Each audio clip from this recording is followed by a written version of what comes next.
شباب عاملين ايه؟ يا رب تكونوا بألف خير. النهاردة معانا فيديو جديد وشرح جديد لحدث جديد.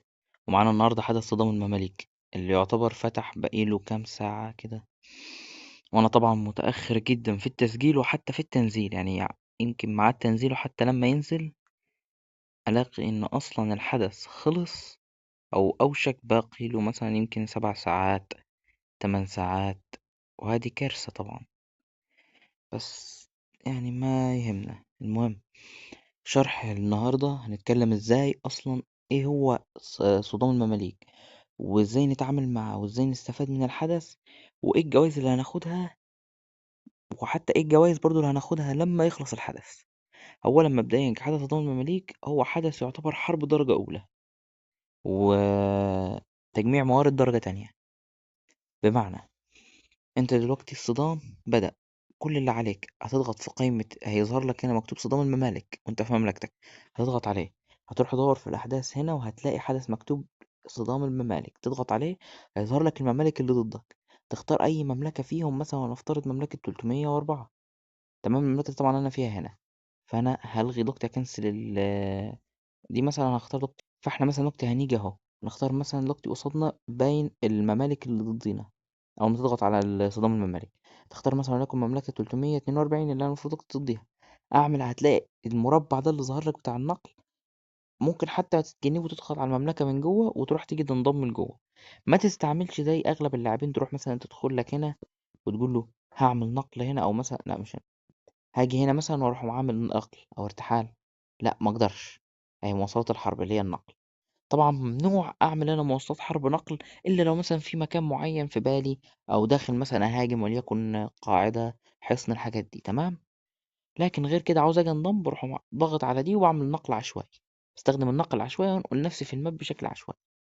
لإن النقل العشوائي هيفرق معايا جدًا من ناحية إنه هيوفّر عليّا وقت، وهاوصل وأخلّص اللي أنا المطلوب مني في أسرع وقت أنا كده يعتبر خلاص وصلت المملكة.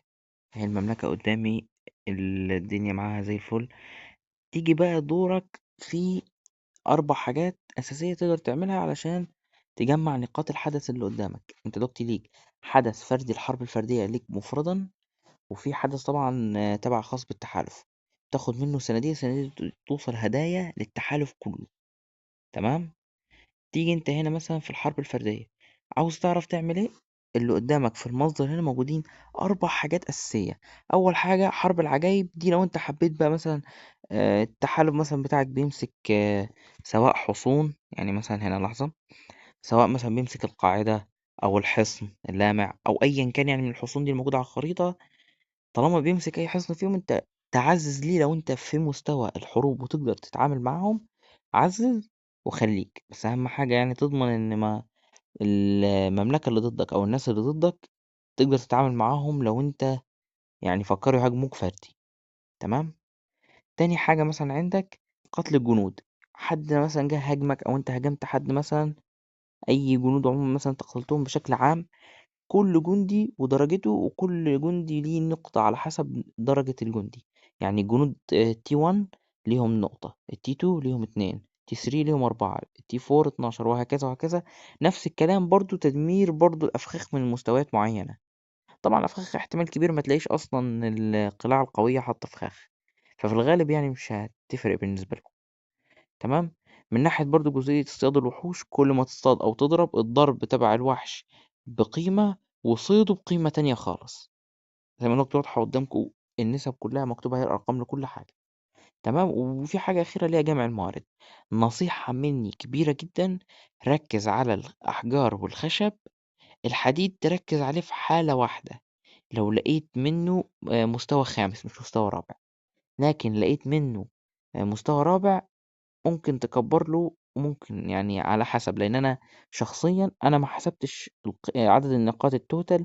لو قلنا 945 الف في كل على 1000 هيطلعوا 945 في 200 تقريبا، يعني هيطلع رقم. الرقم ده لو قارناه بالباقي تقريبا الباقي احسن منه بكتير طبعا على ما اعتقد.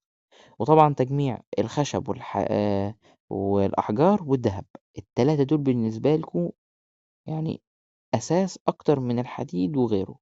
الطعام طبعًا ما حدش يهتم ليه، ده حاجة يعني مريضة. المريضين بس اللي هيجمعوا طعام، دول اللي عندهم استهلاك الطعام صفر او ما عندهمش اصلا استهلاك طعام بشكل عام يعني، استهلاك قليل وهكذا. تمام.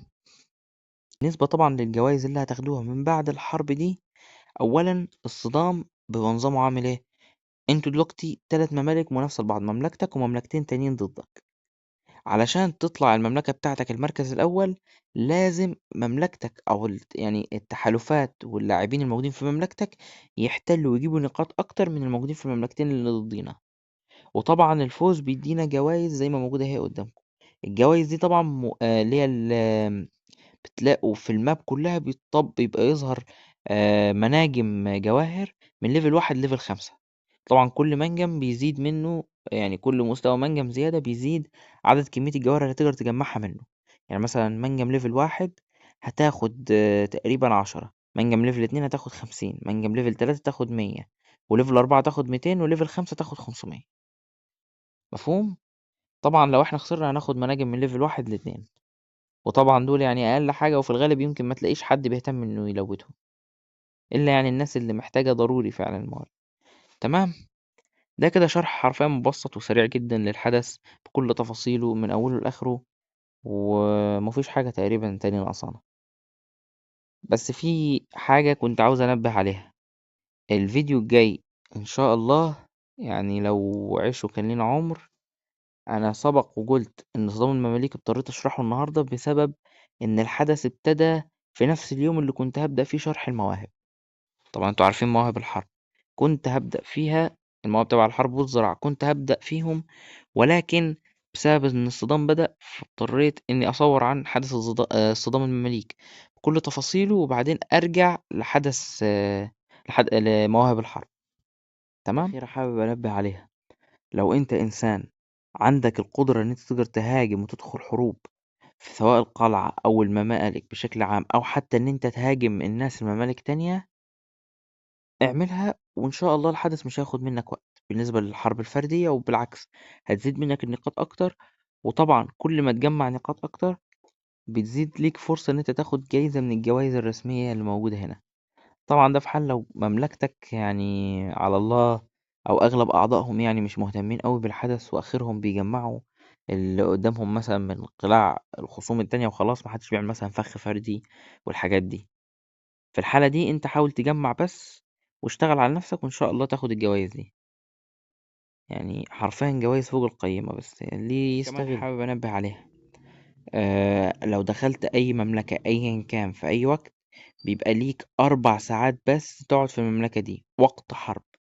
بعد ال4 ساعات دول هيرجعوك على طول مملكتك، حتى لو لسه جنودك بره هيرجعوا جنودك على طول، وهتترمي ترجع تاني في مملكتك اللي انت جيت منيها. وطبعا ده مش معناه ان انت اتطردت من الحدث، لا بالعكس، انت زي ما انت، بس تروح بعدين تدور انت بقى على المملكة اللي عاوز تدخلها تاني، وتروح تجمع هكذا موارد وتصطاد. الصيد نفس الكلام زي ما قلت، الصيد بيديك جوائز قصاده، يعني بيديك نقاط عشان تقدر تخلص الحرب الفردية في الصدام. تمام. بس اتمنى يكون الفيديو عجبكم، ما تنسوش اللايك والاشتراك، وكان معاكم جيمنج هيرو يوتيوب. اشوفكم على خير في فيديو جديد، والسلام.